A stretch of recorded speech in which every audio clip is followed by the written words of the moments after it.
Praise the Lord. This morning, I'd like to preach from the book of Jonah, taking up the 4th chapter. And I pray before I start the sermon. Oh Jesus, I expect you to come into my sermon, which comes from your side with all the words selected by you through the Holy Spirit. Let me be powered by the Holy Spirit that I'll be able to speak the relevant words which would give an impact in the hearts of the people who are listening to me this morning.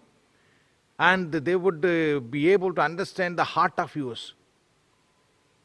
The heart of yours, where you are showing your compassion, your love, and you are relenting from sending any disaster upon anybody.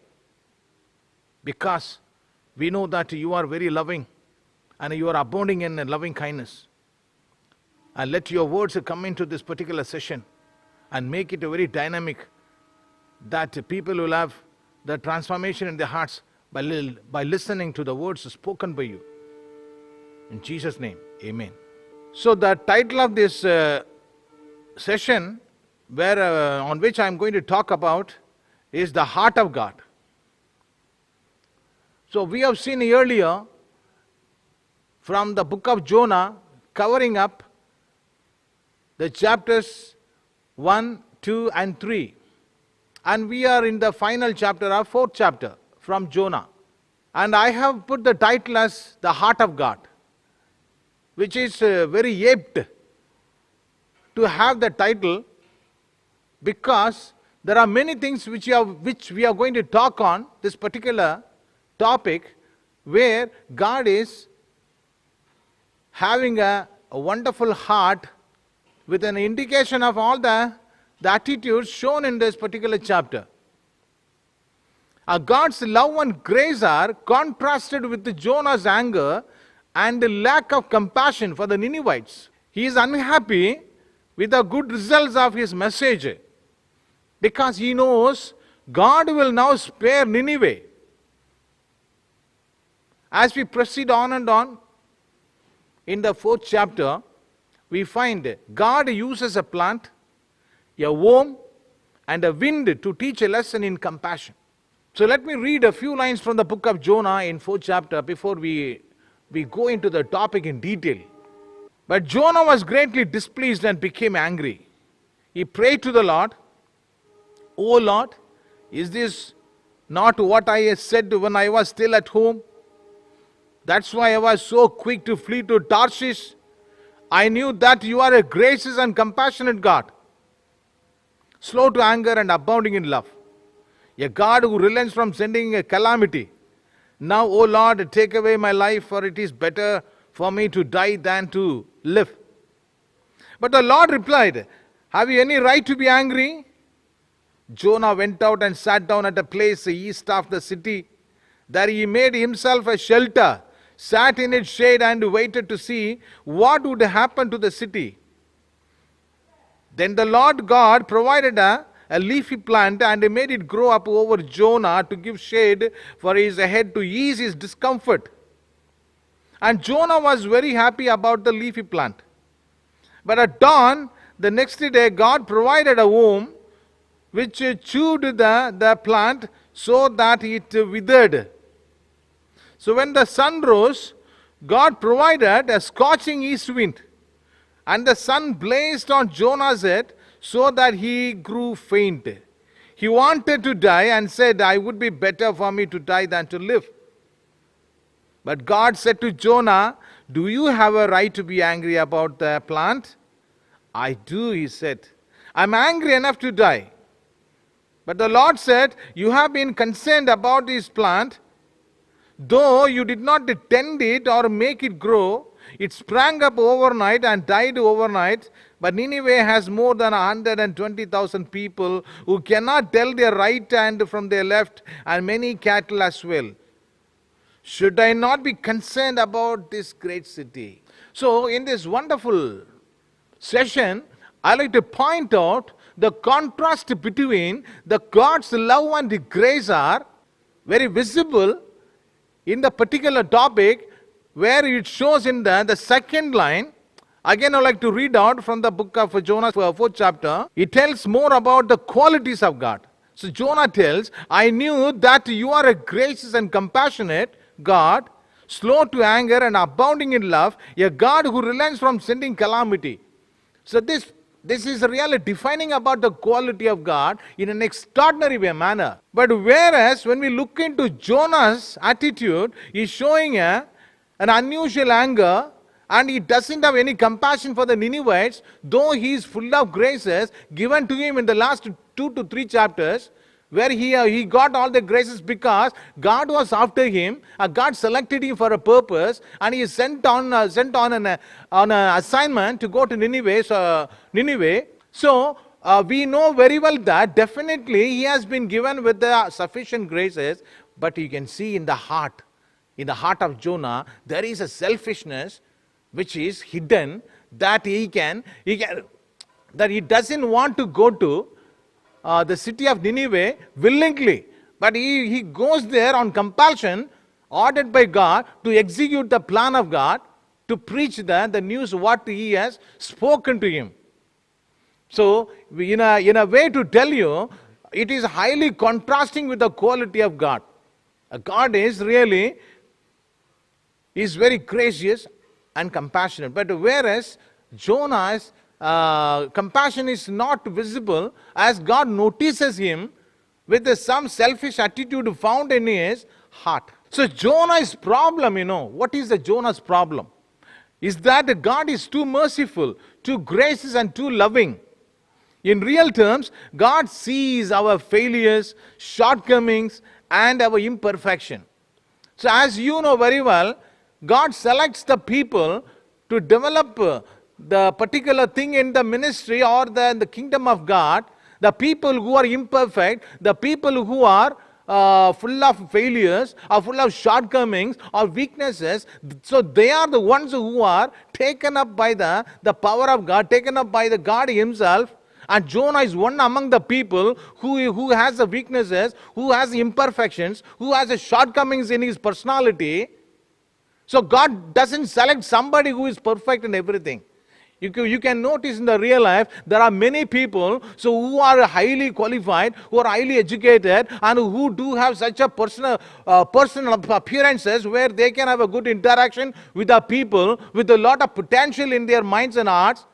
But God is not the God of selecting those highly qualified people in the real life to work in the kingdom of God. So when I look into Jonah's life, Jonah too is a highly imperfect in everything, as he resisted himself from going to Nineveh, and he really didn't have the willingness in his heart to obey the order given by God.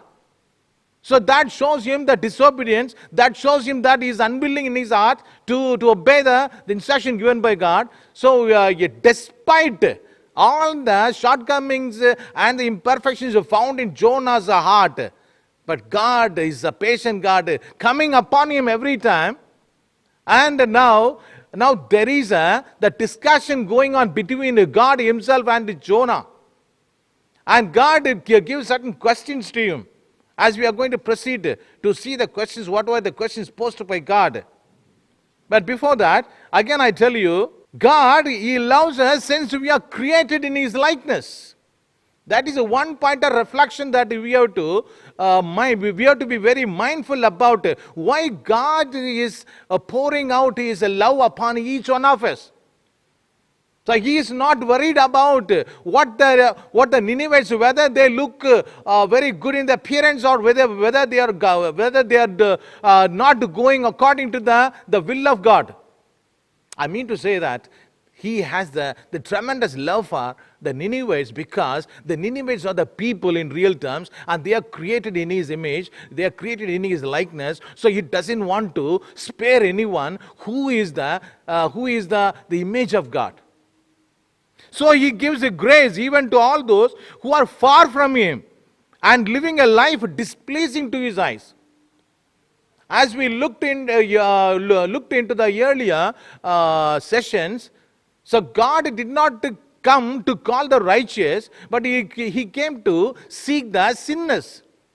So this is absolutely a very authentic example, a concrete example where God shows his unusual love, an extraordinary concern and a care for the Ninevites, so who have been living a immoral life and who have been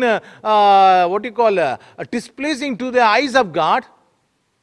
But God is there close to him because they are far from him. He wants to do something for the Nineveh. He wants to bring upon them some revival in the city of Nineveh, appointing somebody to go to Nineveh. That was Jonah. So Jonah was the one who was full of imperfections, who had shortcomings, who had failures. But yet he went after him to select him, the relevant person, to achieve the purpose what God has in his heart. And I would like to give you one reference about God's love indicated in 1 John 4:10, 4th chapter, 10th verse. This is love. Not that we loved God, but that he loved us and sent his son as an atoning sacrifice for our sins. So John Apostle, he tells clearly in his first epistle, not that we loved God. It is not that we loved God, he loves us. But before that he loved us, and he says very clearly that because he loved us, so God sent his own son as an atoning sacrifice for our sins. So the love is really indefinable. So his love has overtaken the human love in many ways. So it cannot be compared with the God's love into the human love. And again it tells more in the Romans 5th chapter, 8th verse, but God demonstrates his own love for us is in this: while we were sinners, Christ died for us. So Paul speaks about this particular concept in the Romans. So while we were sinners, Christ died for us. So he loved the sinners because he wanted to save the lost in the world, on the earth. That's what his purpose was, to come down into the world to seek the lost. I believe that many of the people in the real life have been lost. They are wavered because of no guidance, because of no control by the parents in the real families, living in many parts of the world.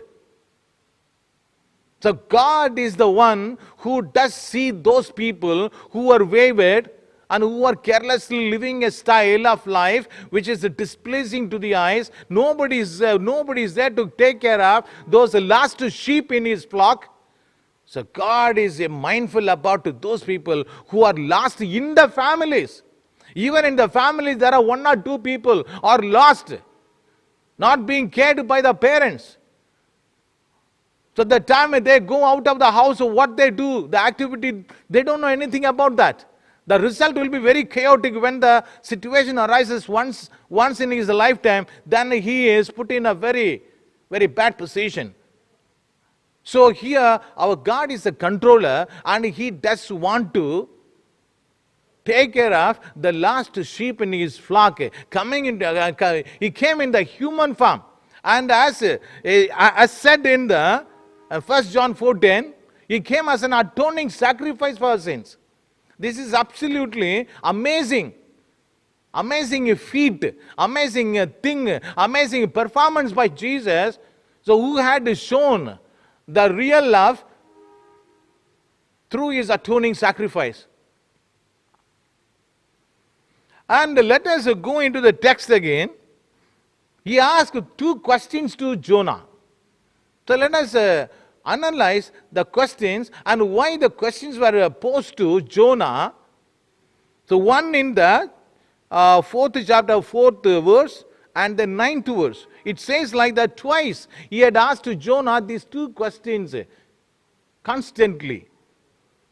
Then the Lord said, is it right for you to be angry? Is it right for you to be angry about the plant? And he said, it's right for me to be angry even to death.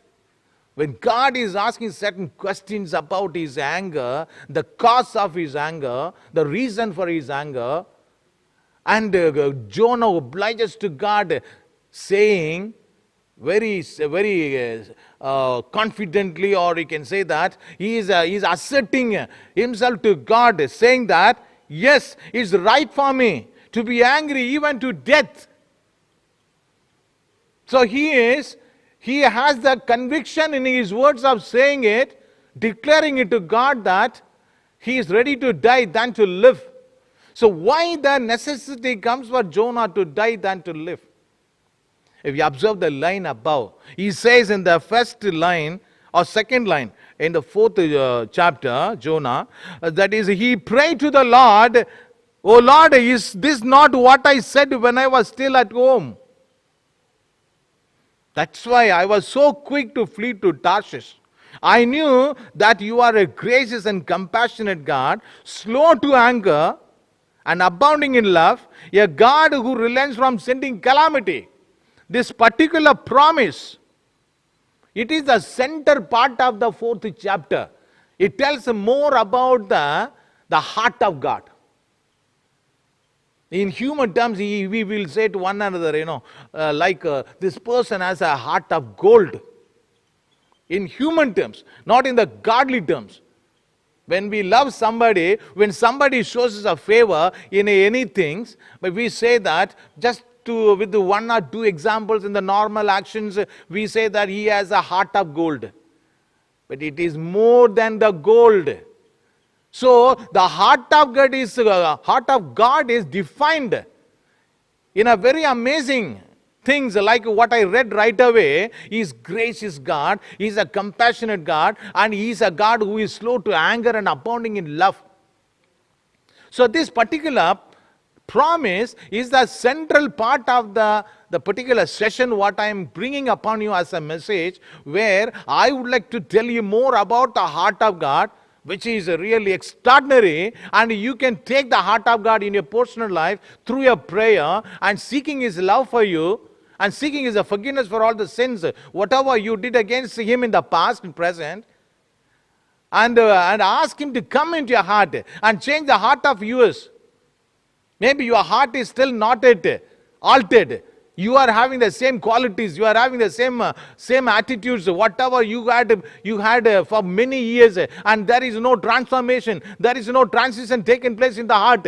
You look like what you are. You look like what you were in the past. There is nobody who is attracted towards you. There is no likeness of God upon the face of yours, and you don't reflect upon the people who are coming to you. You don't show the quality of Jesus. But Jesus is very compassionate. Where was the compassion shown by you when your friend came in need of, asking you certain thing to be helped? And he is slow to anger. So these are the qualities which are really coming up to define the heart of God. But here Jonah was very angry. So he showed was a self-righteous anger. Whatever he got angry, he felt that, he thought that his anger was right for him. So that is the thing, we call it as a self-righteous anger. An angry person can only see the reasons for anger. He can only see the reasons. Any angry person, you will see, because I got angry with him, because of the particular thing, I got angry with so and so. So here, he reasoned out saying that, in the beginning of the chapter 4, if I go to Nineveh, and there is an assurance of the revival, that will be granted by the Heavenly Father, because he is a compassionate God. So he did have the assurance in his heart that even he preaches bluntly to the people in the Nineveh city, but there is going to be redemption, there is going to be salvation for everyone, whoever listens to the word of God through Jonah's mouth. So there is going to be a change in the hearts of all the Ninevites. So he had really assured himself when he was at home, wherever in the beginning chapters, he tells, that's what he says, oh Lord, is this not what I said when I was still at home? So he said very, very openly to God. So for which he got angry? On one occasion he got angry because God would grant forgiveness to all the people in the Nineveh city, and above all he will grant them the salvation. But Jonah's heart was full of selfishness. He had only in his mind that they were the enemies of Judah and Israel forever. So he did not like the way God treated them. He did not like the way when God relented from sending disaster upon them. But God has just forgiven the sins of those people, the Ninevites, when they came out in full repentance. So that we had seen in detail in the 3rd chapter, the pattern of their repentance. We had seen in the king and the whole nation. So that was called the national repentance shown by everybody in sincerity.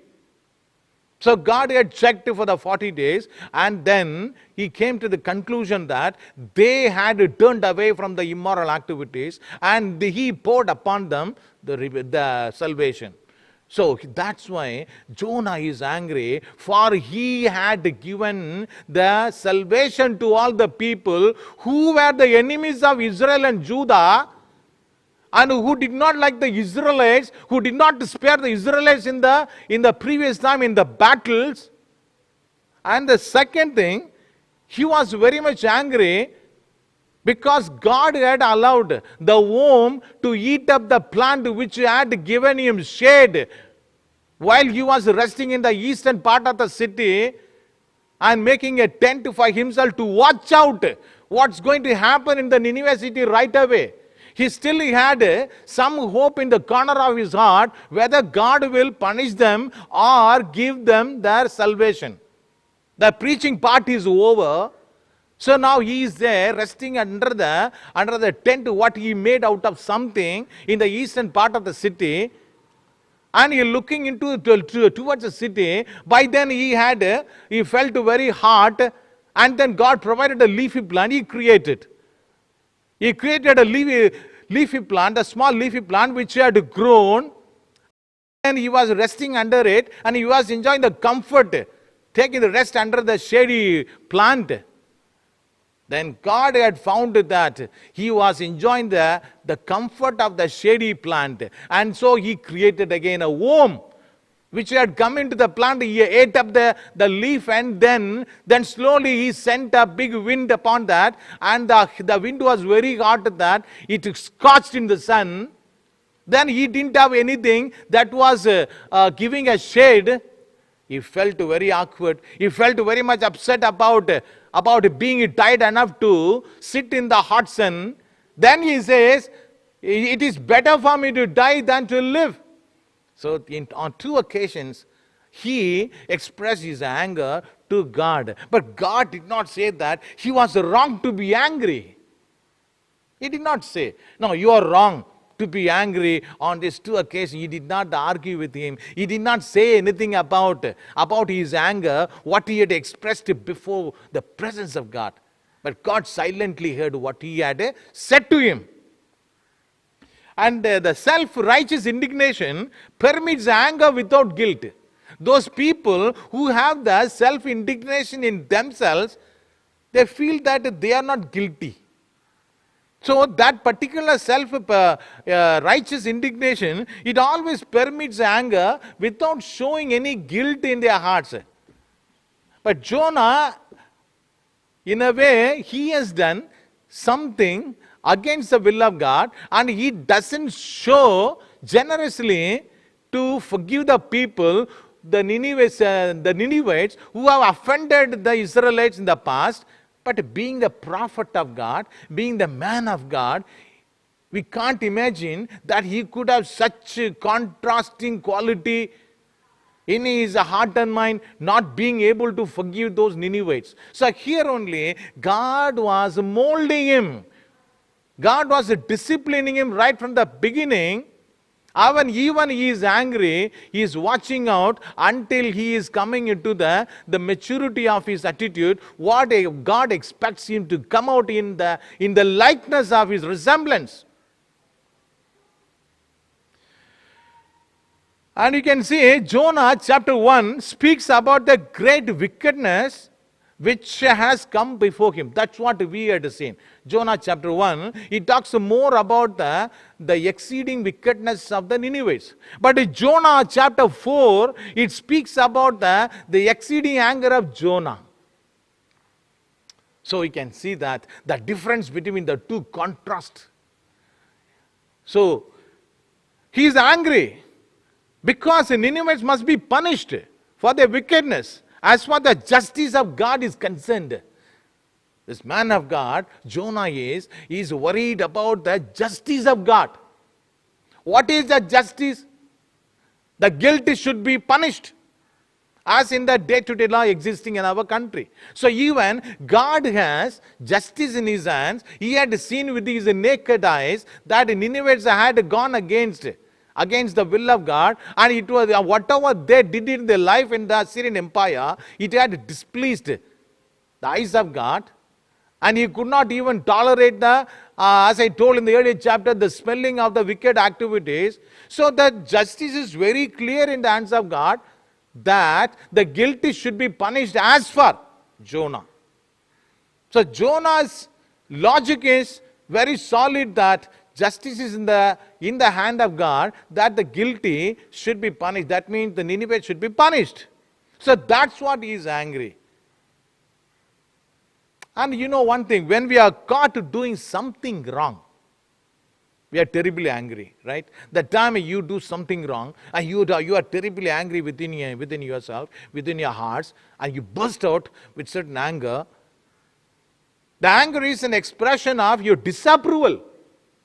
Why do you get angry? The time you do something wrong, you can be calm. But then you disapprove of the action and you put in the form of anger, saying that you did not do that. But in the other case, in the innocent have nothing to fear the judgment of God. So the guilty, they express in the form of anger, and they want to hide away the ugly things, whatever they did in the eyes of God. But in the innocent have nothing to fear the judgment of God, because innocent are guiltless. I'm trying to give you an idea about the anger of Jonah, or the anger in the real terms, and I would like to give you in detail about the justice of God, which he doesn't exercise the justice in his hand, because he has a love, he has a compassion for his people, who are 120,000 in numbers, and who are always far from him. So that is the thing which should strike you and me today, to find out, to understand the heart of God, which is in not comparison with the human heart. So again I tell you, in Jonah's 4th chapter, what I am giving the message on the final chapter, it shows more a picture of Jonah's prejudices towards the Ninevites. So it shows his prejudice, as he thinks that the guilty must be punished rather than being spared from destruction in God's mercy. So Jonah was angry with God. That's what I told you. So earlier I was telling that the guilty should be punished as far as the justice of God is concerned. So here it shows the open, the obvious discrimination. That is called the prejudices. So he thinks that God should be fair in operating the justice to punish the people who have done the guilty things for so many years, and he thinks that they should not be spared from the destruction. So he wants something from God, but God doesn't want to give him. He wants justice for the Ninevites who deserve punishment. So what happened? The anger raises into jealousy now. When you are angry with somebody, so jealousy is born in your heart. So one example, that is Jonah, he got jealous. Because the judgment is not coming upon them, and he is not worried about salvation of Ninevites when God relents from sending upon them any salvation. He is not worried about the salvation of the Ninevites. He is worried about only his own people, Israelites and the Judah people, where these people are very cared and given the high consent by God. And moreover, these Ninevites, the Assyrian Empire, like the king Sennacherib, as we see in the time of 705 BC to 681 BC, he acted as a brutal king. His brutality is highly visible while he ruled over the whole Assyrian Empire, conquered all the people in the world level, and he chopped off the heads of all those people who came in the battle. He buried all the people alive underneath the earth. And he tore off the skin of the human bodies, and he used to spread them on the thick walls of the Nineveh city in the circumference, and he used to give the caution to all his people outside, all his other enemies outside, and to be scared of Sennacherib or the Assyrian Empire. So they are very famous for the brutal treatment towards his enemies. So we know much about the brutality of all those kings whoever ruled in the Assyrian Empire. It was very transparent for the outside world to notice about its that unique maltreatment or the unique brutality shown by all these people. So he could not digest. Jonah could not digest the brutality shown by all the kings of the Assyrian Empire. So he felt so much logical in his heart to seek the justice from God, that God should punish them at any cost. The truth is that all of us in our daily life have some prejudices towards one another. So Jonah is having prejudices. He is having some discrimination towards all these people at Nineveh. But we do have, in ordinary lives, in our usual lives, in general lives, we do have certain prejudices. We discriminate people from one to the other. If we like him, we talk to him for an advantage what he has for me. And because he is qualified in certain areas, I go to him and I can achieve certain purposes through him. But when I don't like somebody for a reason of what he had misbehaved with me in the past, so I kick him out of my presence. So we show, to say that we have our own prejudices, our own discriminations towards our own people and other people in the society. So why not to Jonah have the prejudices?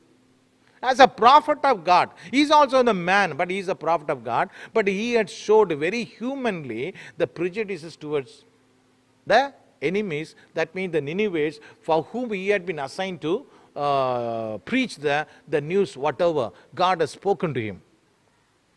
You see, we talk about justice, we talk about mercy. We talk about justice, we talk about mercy. Both are contrasting to each other. So justice is what you do something wrong and you are punished. So that is the concept of justice. Justice is what you do something wrong, you are punished. Mercy is what you do something wrong, you are forgiven.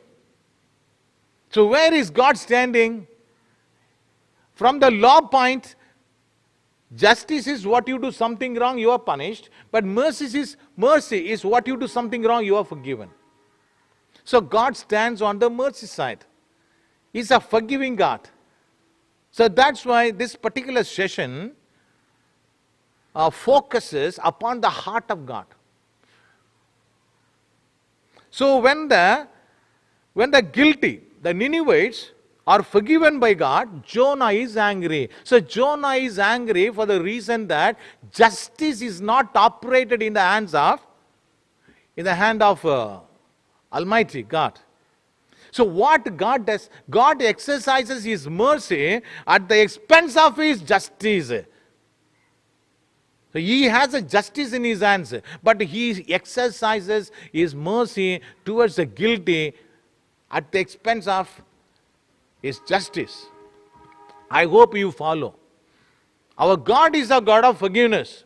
But as far as justice is concerned, He has to punish the the people at Nineveh. But he is exercising his mercy at the expense of the justice. So he is putting aside the justice and he is bringing the forgiveness. He brings the mercy upon in his heart, and he gives them the salvation to the Ninevites.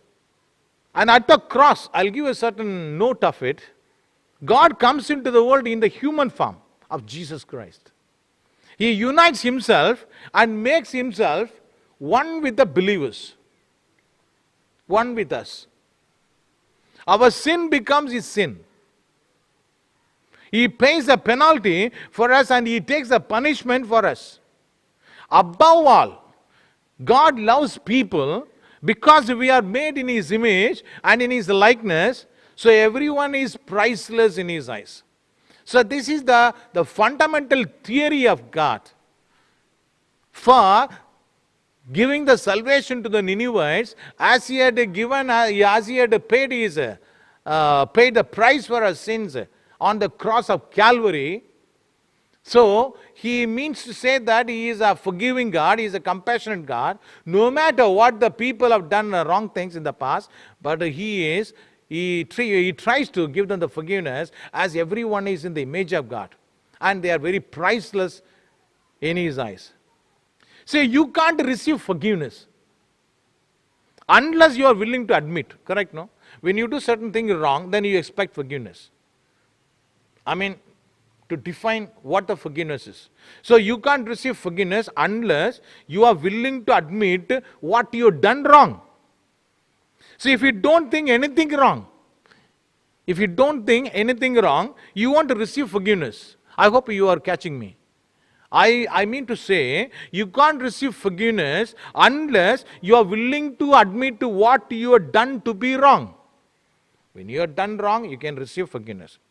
So if you don't think anything wrong, you won't receive forgiveness. The why I'm saying, when you do certain thing wrong, automatically the forgiveness comes into the area. But when you don't do wrong, you don't need to expect any forgiveness from God, because you are found to be righteous in his eyes. And God's love will be poured upon you more and more in your practical life, because you are righteous without any blame upon you. So, have some remorse in your heart that you have done something guilty in your heart, and then seek his forgiveness. So in whichever areas, in general life, as I'm talking to you through this particular message, if you have done something wrong in this particular Lenten season, then you seek his forgiveness, and the God is giving you, is outpouring of his forgiveness upon each and every one. And he wants to shape you in these 40 days of the Lenten season.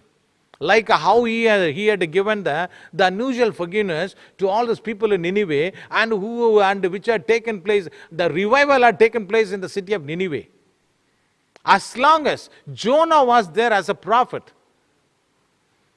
But as we go back to Nahum's time, the destruction comes into Nineveh city, where they had disobeyed and they had led the immoral life. So we are not going to go into the Nahum's chapter, but I just say that in the time of Jonah, things were going on, and God had the pleasing attitude to forgive them, and as a final path, he had given them the salvation. And listening to the gospel means what, Now what I'm trying to talk to you is that the people had listened to the gospel of Jonah, what he had said to the Ninevites. Yet 40 days, Nineveh will be overturned. So the time you listen to the gospel of somebody, there is going to be an impact in your heart. Because God speaks through someone the promises. So the promises will carry some life and transformation in the heart of someone, and because it has authority of Jesus. The time you open up your mouth with the promise of God, it has the authority of Jesus on that particular promises, and it will give you divine healing, it will give you divine protection, guidance and counseling and deliverance and salvation. So that's what everyone is compelled as a Christian in the churches, wherever we are present in the masses or any type of prayer meetings, we must give our ears to hear. We must give our ears to hear the preaching of the servant of God who is on the pulpit. The time we give our ears to hear the word of God, it comes into our hearts and it gives you a tremendous impact. It takes you out of all the bondages. It takes you out of all the captivities. That is a type of disciplining thing. So word of God disciplines you. The word of God molds you. The word of God is nothing, only Jesus. Is God present in the form of the word of God. So what I'm bringing out the point here, listening to the gospel means watching the flowers grow in the barren field. Again, I come back. Listening to gospel means watching the flowers growing in the barren field. Not the cultivated field. Even the land is barren. Even the land cannot produce the flowers. So, such is the importance of the gospel. When you listen to the gospel, even your heart is barren, with no life in it, with no hope of living in this world for the survival. But as soon as you listen to the gospel of somebody, your barren heart will become a fertile heart. God is going to sow His seeds in your heart in the form of the word of God, and you are going to have a beautiful and peaceful life, and you will enjoy the bliss forever.